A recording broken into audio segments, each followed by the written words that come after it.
When you own something, you expect people to respect it. At the very least, you expect them to recognize your rights. But when I parked my small fishing boat by the water near my cabin, I didn't expect the chaos that was about to unfold. The HOA president, a woman who had already made herself the self-appointed sheriff of the neighborhood, stormed over like she was in charge of the entire world.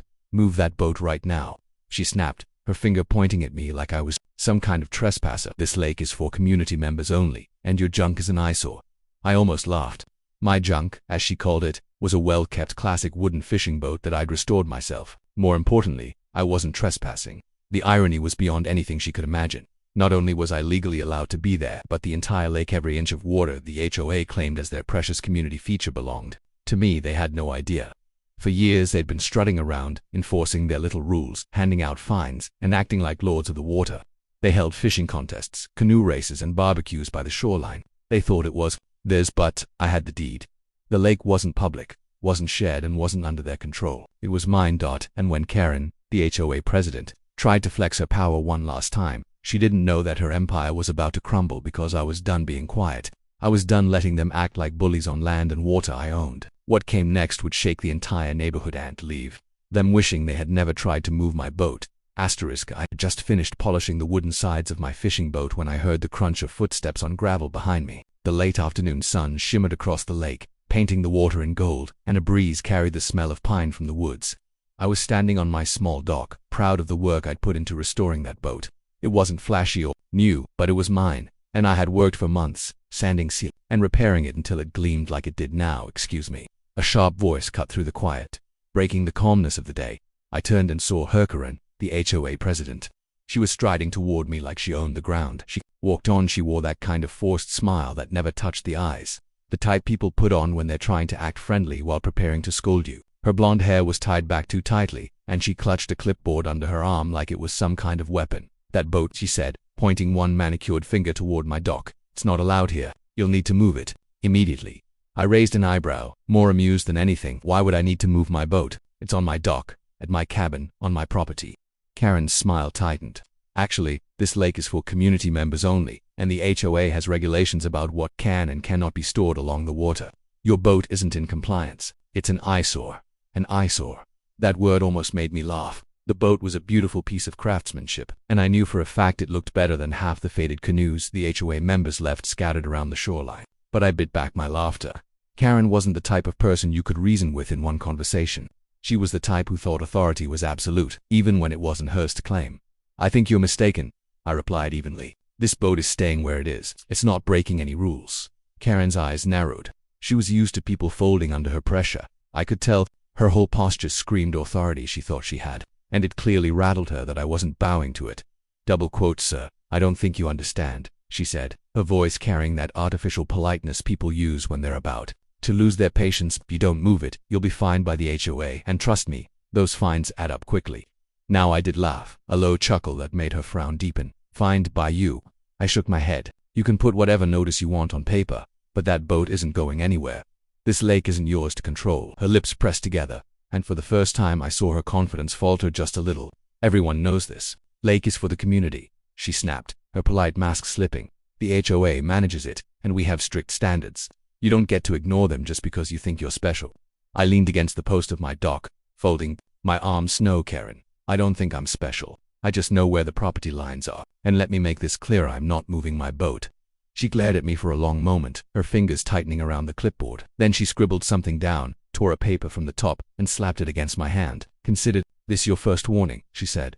"You'll regret it if you don't comply." With that, she turned on her heel and marched back up the gravel path, her shoes crunching with each angry step. I watched her go, shaking my head. That woman had no idea what she had just started. The thing is, I had been patient with the HOA for years. I didn't come out to my lake cabin to fight with neighbors or argue over rules that didn't matter. I came out here for peace, for fishing, for the quiet that only a lake surrounded by woods could give. But Karen and her board of rule enforcers had been overstepping for a long time, sending letters about the length of grass, hassling me over where I parked my truck, even suggesting I repaint my cabin because the color wasn't community appropriate. But this, demanding I move my boat from my own dock, that was the line. I stood there on the dock for a while after she left, listening to the sound of the water lapping against the wood. The sun had dipped lower, streaking the lake with orange, and my boat rocked gently in its moorings. It was almost funny. Karen thought she had power here. She thought a notice on a clipboard was going to scare me into submission, but she didn't know the truth. What she didn't know, what the entire HOA didn't know, was that the lake wasn't theirs. It wasn't a shared community feature, no matter how much they claimed it was. It wasn't under HOA control, and no bylaw or fine could touch it. The entire lake, from one tree-lined edge to the other, belonged to me. I owned it. It wasn't just the dock or the cabin. Years ago, before the HOA had even been formed, I had purchased not only the land but the water rights as well. It was written plain as day in the deed and backed by county records. I had never flaunted it. I never felt the need to. I didn't care if people fished here, swam here, or paddled around in their little kayaks. As long as they respected the lake, I didn't mind sharing it. But the moment someone tried to push me off my own property, that was a different story.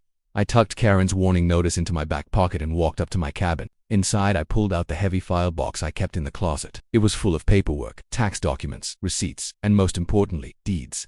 I thumbed through until I found the thick yellowed set of papers that had come with the property purchase. There it was in black ink, notarized and signed. The lake was included, not just a portion, not just access rights, the whole lake. I sat down at the wooden table by the window, letting the paperwork spread out in front of me. Karen thought she was powerful because she had an HOA title. She thought she could bully me into moving a boat, but this was bigger than her clipboard and her fines. This was legal ownership, and sooner or later she was going to find out just how wrong she was. The next morning, when I stepped outside, the notice she had given me was still on my dock post, flapping in the wind. I let it stay there. Sometimes it's better to let people think they've won a small victory before you show them the truth, because the truth was coming. And when it did, the entire neighborhood would be forced to see the HOA for what it was: nothing more than a group of bullies pretending to own something they didn't. As I stood on my porch, sipping my coffee and looking out at the glassy surface of the water, I made a quiet promise to myself. I wasn't going to let them take an inch more from me. Not the boat, not the dock, not the lake. This time I was fighting back. 3 days passed before Karen made her next move. I knew it was coming, of course. She wasn't the type to let anything go, especially when it came to someone standing up to her authority. The HOA fed her ego, and without her position she would just be another neighbor. That thought alone was probably unbearable for her. On the morning of the third day, I walked down to my dock with a fishing rod in hand, ready for a quiet morning on the water. The lake was calm, glassy, and still, reflecting the brightening sky as the sun climbed. But when I reached the dock, I froze. Taped across the wooden post where I tied my boat was a thick neon-orange notice. It flapped in the breeze like a warning flag. In big bold letters, it read, "Violation of community regulations, subject to fine." I peeled the paper off and read the rest. According to the HOA, I had violated Article 3, Section 5 of their bylaws by storing unauthorized equipment on community property. The fine was set at $250, and every additional day the violation continued would add another $50. I laughed out loud. They actually thought they could fine me for having a boat tied to my own dock on my own lake. Karen's signature was scrawled at the bottom, along with the HOA's official stamp. It was ridiculous, but it also proved something I had suspected all along. Karen wasn't just trying to bluff me into moving the boat, she was trying to set an example. She wanted to show the entire neighborhood that no one could push back against her authority. Well, she picked the wrong person to try that with. I folded the notice and slipped it into my back pocket. Fishing could wait. I had work to do. Inside the cabin, I pulled the deed paperwork out again and spread it across the table. Every time I read the words, they gave me a sense of satisfaction, including full ownership of and rights to the lake herein described. The survey maps confirmed it. The HOA never owned the water, never managed it, never had a single legal claim to it. They had simply assumed control because no one had challenged them before. I thought about calling Karen right away, but something told me that wouldn't be enough. If I showed her the paperwork privately, she would probably deny it, twist the words, or spread some half-truths around the neighborhood to save face. No, this wasn't just about proving her wrong. This was about making the truth clear to everyone. That evening, I decided to attend the HOA meeting. They held them once a month in the clubhouse near the neighborhood entrance. I had been invited plenty of times before, but I rarely bothered. Why would I? I wasn't under their jurisdiction, and I preferred to spend my evenings by the lake, instead of listening to arguments about mailbox paint colors and lawn heights. But this time, I had a reason to go. When I walked into the clubhouse, the air was heavy with chatter. Neighbors sat in rows of folding chairs, murmuring about community business, while Karen stood at the front, clipboard in hand, ready to begin her performance. She wore a blazer this time, like she was attending a corporate meeting instead of running a small HOA gathering. "Oh, look who decided to join us," Karen announced when she spotted me walking in. Her voice carried across the room, dripping with sarcasm. Heads turned, and I felt the eyes of a dozen homeowners land on me. Some looked curious, others skeptical. I just smiled and took a seat near the back. Karen tapped her clipboard. "Before We begin tonight's agenda. I'd like to address an ongoing violation. One of our residents has been repeatedly storing unauthorized equipment, specifically a boat in community lake property. She paused dramatically, scanning the room. Despite being given a written warning, he has refused to comply. Whispers spread through the crowd. A few people nodded along with her words, clearly conditioned to follow her lead. Karen straightened her shoulders. The HOA cannot allow this kind of disregard for community rules. If one person is allowed to break, then what stops others from doing the same? That's why fines have already been issued, and additional penalties will continue to accumulate until this violation is resolved. She let the words hang in the air, as though waiting for applause. A couple of board members at the front nodded approvingly. I stood up slowly, my chair scraping against the floor. The room went quiet. "Karen," I said calmly, "you're making a mistake." Her eyes flickered with annoyance. "Excuse me, sir, you've already had your chance to comply."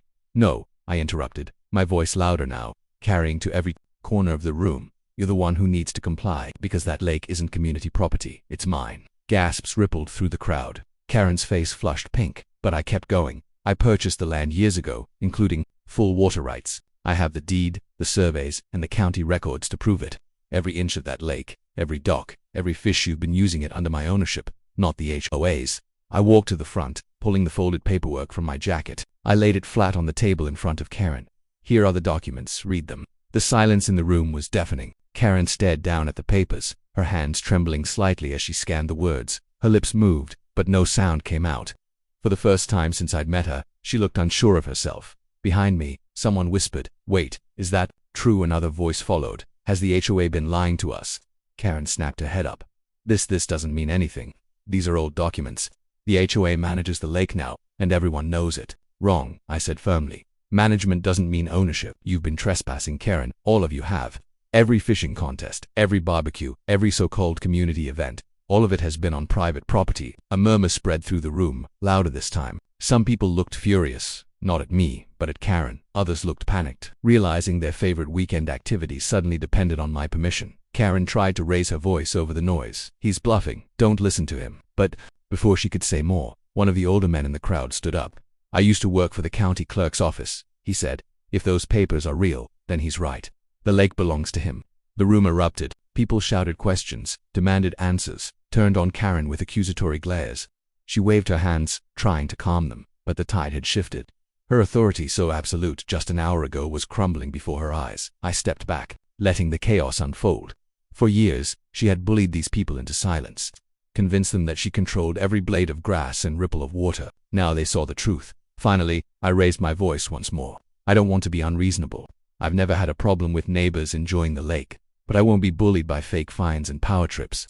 From now on, if anyone wants to use the lake, it will be under my conditions, not the HOA's." The meeting ended in disaster for Karen. People stormed out, muttering angrily, while others stayed behind to glare at her. I gathered my documents and walked out into the night air, feeling the cool breeze off the lake. For the first time in a long time, I felt in control, but deep down I knew Karen wasn't finished. People like her never give up quietly, and I had a feeling the fight had only just begun. I wasn't surprised when the next storm hit. People like Karen don't just fold after being embarrassed. They lick their wounds, gather their allies, and come back swinging.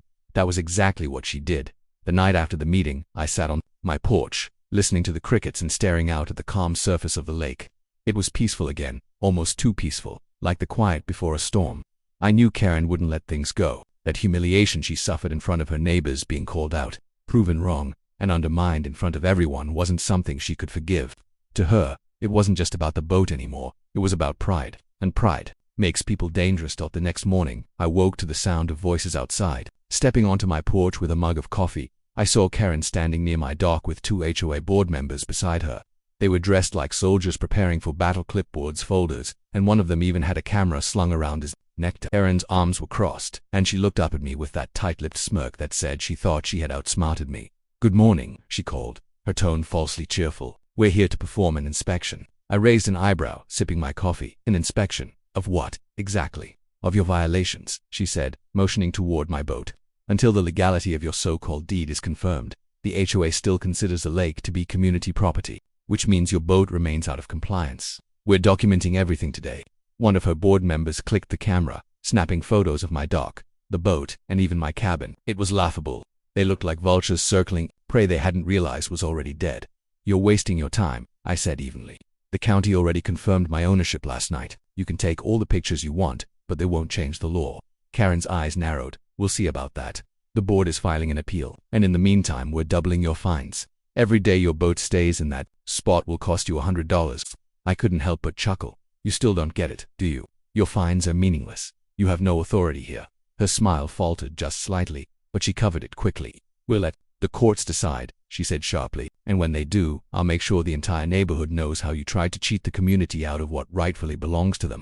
She spun on her heel, her little entourage following her as they walked back up the path, snapping more photos along the way. I shook my head, a mix of amusement and irritation running through me. She wasn't backing down, but she wasn't winning either. Later that afternoon, I decided to pay a visit to the county clerk's office myself. I wanted official confirmation, in writing, to end this nonsense once and for all. The clerk, an older man with glasses perched low on his nose, remembered me from years earlier when I'd bought the property. Ah, yes, he said, flipping through the files after I explained the situation. I remember this one. Most folks don't buy the water rights outright, but you did. Smart move, considering the land value out there. He stamped a copy of the deed, notarized it, and slid it across the counter toward me. There you go. This is as official as it gets. The lake is yours, HOA can't touch it. Walking out with that document in hand felt like carrying a shield. I had everything I needed to shut Karen down permanently. But the thing about people like her is they don't care about being right. They care about being in control. And if they can't control you with rules, they'll try to control you with fear. When I got back to the cabin, there was another notice taped to my door. This one was bolder than the last. Final warning, failure to comply will result in legal action. The fine total listed at the bottom had climbed into the thousands, a ridiculous number scrawled in red ink. I crumpled it in my hand and tossed it onto the porch. If Karen wanted a fight, she was going to get one, but it wasn't going to be on her terms. That evening, as the sun dipped low and painted the sky in streaks of pink and orange, I saw something that made my blood boil. Across the lake, on one of the community docks, Karen and a group of her loyal board members were standing in a huddle. Then, slowly, two men carried a large wooden sign to the edge of the water and hammered it into the ground. From where I stood, I could just make out the words painted across it. Private Community Lake HOA members only. Trespassers will be fined. It was laughable, but it was also infuriating. They were trying to rewrite reality in front of everyone's eyes, hoping that if they just declared ownership loudly enough, people would believe it. I paced the length of my porch, anger bubbling up. This wasn't just a power play anymore. This was slander. They were trying to turn the entire neighborhood against me, to paint me as some sort of thief or liar who had stolen their lake. And judging by the way a few neighbors stood watching from their yards, whispering to one another, I could tell the strategy was working. That night, I couldn't sleep. I lay in bed listening to the frogs croak along the shoreline and the occasional splash of a fish jumping. My mind raced with thoughts of what Karen might try next. Fines hadn't worked, public shaming hadn't worked, signs wouldn't work either. But what if she escalated? What if she tried to block access to the lake entirely, or worse, vandalize my property? People like her didn't stop at words. The next morning I decided to take the first strike. I called a meeting, not an HOA meeting, but my own. I typed up invitations, printed copies, and went door to door in the neighborhood, handing them out myself. If you want the truth about the lake, I told each neighbor, come to my cabin. At sunset, that evening, I stood on my dock as neighbors trickled in. Some looked nervous, others curious. A few avoided eye contact altogether, clearly worried about crossing Karen. But when I saw the crowd growing, nearly 20 people gathered on my lawn, I felt a surge of determination. I held up the notarized deed and began to speak. I invited you here tonight because you deserve to know the truth. The HOA has been lying to you. This lake does not belong to them. It belongs to me. Gasps rippled through the group. I explained everything: how I had purchased the water rights, how the deed had been confirmed by the county clerk, and how the HOA had been trespassing for years. I passed the papers around so they could see for themselves. Karen showed up halfway through, storming down the path with fire in her eyes. Don't listen to him, she shouted. He's manipulating you. He's trying to take the lake from us. But by then the tide had turned. My neighbors had the documents in their hands, real proof that couldn't be twisted or denied. They looked from the papers to Karen, their expressions shifting from confusion to anger. One man, a father who often brought his kids fishing on weekends, stepped forward. So you've been lying to us this whole time, he demanded, making up rules, handing out fines for something you didn't even own. Karen's face turned red. She stammered, searching for words, but none came. Another neighbor, an older woman who'd lived by the lake for decades, shook her head. All those times you told us we couldn't build docks, couldn't leave our canoes out, was any of it true? Karen opened her mouth, but the crowd drowned her out with their murmurs of discontent. Her grip on the neighborhood was slipping, and she knew it. I raised my voice over the noise. I don't want to ban anyone from using the lake. I never have, but I won't be bullied or fined for enjoying what I own. From this point forward, the HOA has no authority here. If you want to fish, swim, or boat, you're welcome as long as you respect the lake. But Karen's rules stop now. The crowd erupted in applause, not everyone, but enough. Karen's face twisted with rage as she turned and stormed off. Her clipboard clutched like a shield. As the sun dipped behind the trees and the crowd slowly dispersed, neighbors came up to thank me, to shake my hand, to express relief that someone had finally stood up to her. I felt a weight lift from my shoulders. For the first time in a long while, the lake felt truly mine again. But as I watched Karen's silhouette disappear into the shadows, I knew this wasn't over. She wasn't the type to surrender quietly. And something in my gut told me the worst was still to come. The night after my lakeside meeting, I slept better than I had in weeks. For once I felt the weight of Karen's constant harassment lift off my shoulders. My neighbors had seen the truth with their own eyes. They knew the lake was mine, and many of them were relieved to finally have answers. Some even seemed grateful.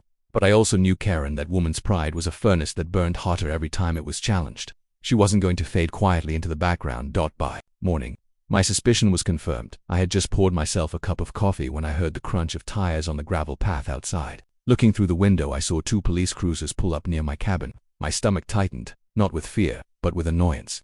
I set my mug down and stepped outside to meet them. Karen was already there, standing beside the officers with her arms crossed, looking smug. Her blazer was buttoned, and her hair was pulled back so tightly it looked painful. In her hand she held a folder stuffed with papers. "Good morning," one of the officers said politely as I walked down the steps of my porch. "We received a call about a property dispute. This woman says you're trespassing on community property and refusing to comply with HOA regulations." I glanced at Karen, who smirked at me like she had already won. "That's right," she chimed in. "He's been warned multiple times and refuses to move his boat. He's breaking community law." I had to bite back a laugh. "Community law? That's a new one," I said. Then I looked back at the officers. "Gentlemen, she's wasting your time. I own this lake, and I can prove it." Karen rolled her eyes dramatically. "Oh, here we go again with his fake paperwork." I walked up to the porch, reached inside, and came back with a notarized deed I'd collected from the county clerk. I handed it to the officer. "That's the official record, confirmed by the county. The lake is mine, not hers, not the HOA's, mine." The officers took their time reading over the documents. One of them pulled out his radio and made a quick call to confirm with dispatch. The silence stretched for several minutes, during which Karen shifted nervously but tried to hold her composure. Finally, the officer lowered his radio. "He's telling the truth," he said. "County records show this property, including the lake, belongs to him outright." Karen's jaw dropped. "That's not possible. You must be mistaken. He's manipulating something. This lake has always been for the community. The HOA runs it." The officer shook his head. "Ma'am, the HOA can't enforce rules on property it doesn't own. You'll need to stop filing complaints unless you have evidence of an actual crime." It was my turn to smirk. "Told you," I said calmly. Karen's face turned red. "This isn't over," she snapped, her voice rising. "You might have tricked everyone with your paperwork, but I'll find a way to stop you. You don't deserve to own this lake." The officer gave her a warning look. "Ma'am, I suggest you calm down. This isn't a police matter anymore. If you want to take it further, you'll need to go through civil court. But as far as we're concerned, this man is within his rights." Karen's eyes blazed with fury. She spun on her heel and stormed back to her car. The officers handed me back my deed, gave me a nod, and drove off. I stood there on my porch, the morning sun warming my shoulders, watching her car disappear down the gravel road. I should have felt triumphant, but instead I felt the hairs on the back of my neck stand up. People like Karen didn't back down after being told no. This was going to escalate, and I needed to be ready. That afternoon, I noticed strange things happening around the lake. A few neighbors who had attended my meeting the night before stopped by to talk, but others avoided me entirely, their eyes sliding away when I waved. Word was spreading fast, and not all of it was friendly. Later, spotted another sign nailed to a tree at the entrance to the neighborhood: "Save our lake, stand against greed." Below it was a flyer accusing me of trying to steal the lake from the community. It was filled with bold claims about how I planned to fence it off, ban swimming, and charge fees for fishing.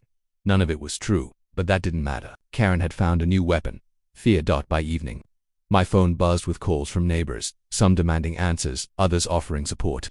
It was exhausting, and as much as I hated to admit it, Karen's tactics were working. Even though I had proof, rumors spread faster than facts. The next day, a thick envelope arrived in my mailbox. Inside was a formal notice from the HOA's attorney. They were suing me. The document claimed I had fraudulently acquired ownership of the lake and demanded immediate relinquishment of all rights. They were seeking damages, legal fees, and an injunction to remove my boat until the case was resolved. I sat at my table, the papers spread out in front of me, and let out a long sigh. Karen had officially escalated the battle into a war. She wasn't just trying to find me anymore. She was trying to destroy me. I wasn't naive. Lawsuits are messy, expensive, and draining. I could fight it and win, sure, but it would take time, energy, and money. And that was exactly what she wanted, to wear me down until I gave up. But what Karen didn't realize was that I wasn't someone who gave up easily. The next morning, I called an attorney I'd worked with years ago when I first bought the property. He remembered me and agreed to take the case. When I explained the situation, he chuckled. Sounds like they're bluffing.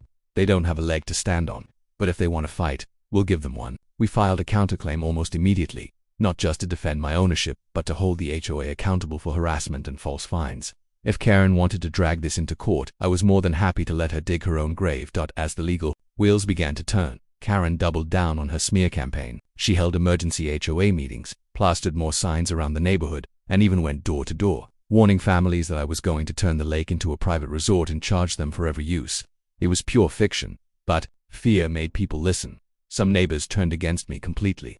They glared at me when I drove past, whispered when I walked into the local grocery store, and even told their kids not to play near my property. Others, however, grew more sympathetic, recognizing Karen's antics for what they were: desperation. One evening, as I sat on my dock watching the sunset, a soft voice called out. It was Mrs. Jenkins, the elderly woman who had lived by the lake longer than anyone else.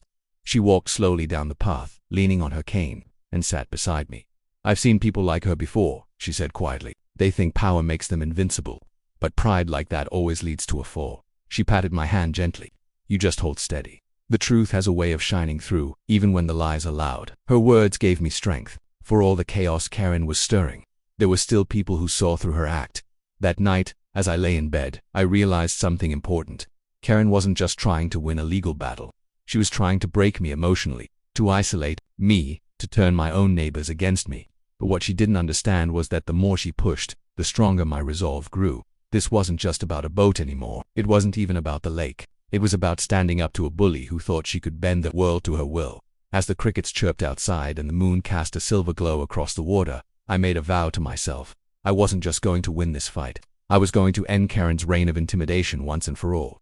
The days following the HOA meeting felt like walking through an entirely different neighborhood. The air was still heavy with tension, but it was no longer aimed at me. Instead, it lingered over the community itself, like a storm cloud no one could chase away. People avoided making eye contact with Karen, and whispers followed her wherever she went. After years of bossing everyone around and acting as if the HOA was her personal kingdom, she suddenly found herself powerless. For me, it was a long overdue shift. For her, it was humiliation. I had expected her to back down once the truth came out, but that wasn't Karen's way. She still drove by my dock every day, slowing her SUV to a crawl, glaring at my boat as though staring long enough would somehow make it disappear. She even stopped a few of my neighbors in their yards, ranting about how I had fabricated the deed and tricked the entire HOA. But every attempt she made to claw back control only pushed people further away. For years, they had followed her rules, out of fear. Now, without her power, they saw her for what she really was, a bully with nothing left to stand on. One afternoon, I received a knock at my cabin door. It was Tom, a neighbor who used to avoid me because Karen warned him I was trouble. He looked uncomfortable at first, but then he asked if I'd be willing to let his kids fish off my dock like they always had. I smiled and told him yes, with one condition: respect. No trash left behind, no late-night noise, and no more HOA nonsense. Tom agreed instantly. That moment set the tone for the new arrangement. Word spread quickly that I was not the tyrant Karen had painted me to be. I was fair, but firm. People could enjoy the lake, but only on my terms. As more neighbors approached me, I realized the community wasn't angry at me for asserting ownership. Most of them were relieved. The HOA under Karen's leadership had drained them for years, with pointless fines, strict rules, and endless power plays. Families told me stories of being fined for leaving bicycles in the driveway or hanging laundry to dry. Some had even been threatened with lawsuits over unapproved paint colors. My situation had exposed a truth many were too scared to confront. The HOA had become more of a prison than a protection, but Karen refused to let go. One Saturday morning, I was drinking coffee on the porch when a sheriff's cruiser pulled into my driveway. My stomach tightened for a second, wondering what new trick she had pulled. The deputy got out, greeted me politely, and explained that Karen had filed a complaint again. She claimed I was illegally restricting community access to the lake. I couldn't help but laugh. By now, I had grown used to her desperate attempts. I invited the deputy inside and showed him the deed once more, along with a letter from the county attorney confirming the lake was my private property. The deputy shook his head with a smile and said, "Looks like she's wasting our time again." He promised to file a report to stop further harassment. As he left, I could see Karen sitting in her car at the end of the road watching. The sight of her fuming while the law stood on my side was almost poetic. Her downfall became official when the community gathered for an emergency vote to decide the future of the HOA. Karen tried to rally her supporters, but by then she had lost nearly everyone's trust. Parents were fed up, retirees were tired of her fines, and younger families wanted peace. When the votes were counted, the result was overwhelming. The HOA would be stripped of any authority over the lake, and Karen would be removed as president. The look on her face when the announcement was made was something I'll never forget. Her mouth opened, but no words came out. She stood there, trembling with rage, before storming out of the room. The mighty HOA president who once ordered everyone around now had no voice, no title, and no power. The weeks that followed were almost peaceful. Without the HOA breathing down everyone's neck, the neighborhood slowly found a new rhythm. People smiled more, lawns looked a little less manicured, and kids rode their bikes without fear of fines. The lake became a place of joy again. But now, under my guidance, I created simple rules: basic respect, quiet hours at night, and cleanup responsibilities. To my surprise, people embraced it. They thanked me for being reasonable, for listening, and for giving them freedom. One evening, Tom invited me to a cookout by the lake. Families gathered with food, laughter filled the air, and kids splashed in the water. As I watched them, I felt a sense of pride. For years, Karen had convinced me I was an outsider in my own community, but now it was clear I wasn't just the owner of the lake. I was part of the neighborhood in a way I had never been before. Of course, Karen never fully disappeared. She still lived a few streets over, sulking in her oversized house, peeking through blinds like a ghost of authority. Every so often, I'd catch her staring as neighbors launched kayaks or as I took my boat out, but she couldn't do anything anymore, and that was enough for me. Her power was gone, replaced by something she had never understood: respect earned, not demanded. Looking back, it's almost funny how one simple boat started it all. She wanted me to move it, to bow to her rules, to accept her control. But that boat became a symbol. It stood firm at the dock, just as I stood firm against her bullying. And when the truth surfaced, it wasn't just about me winning. It was about the whole neighborhood breaking free from years of fear. The lake glistened under the sunset that evening, my boat rocking gently against the dock. I knew there would always be challenges, and maybe Karen would never stop trying to stir trouble. But the balance had shifted forever. The HOA's grip was broken, my ownership recognized, and the community finally breathing without chains. For the first time in a long time, I felt at peace, not just because I had defended what was mine, but because I had proven that bullies, no matter how powerful they pretend to be, always crumble when faced with truth. And as I sat on that porch, watching the lake I owned, I couldn't help but smile. My boat was right where it belonged, and so was I. If you enjoyed this story, don't forget to like, share, comment, and subscribe for more amazing stories on Bright Reality. Your support helps bring more powerful real-life inspired stories to life.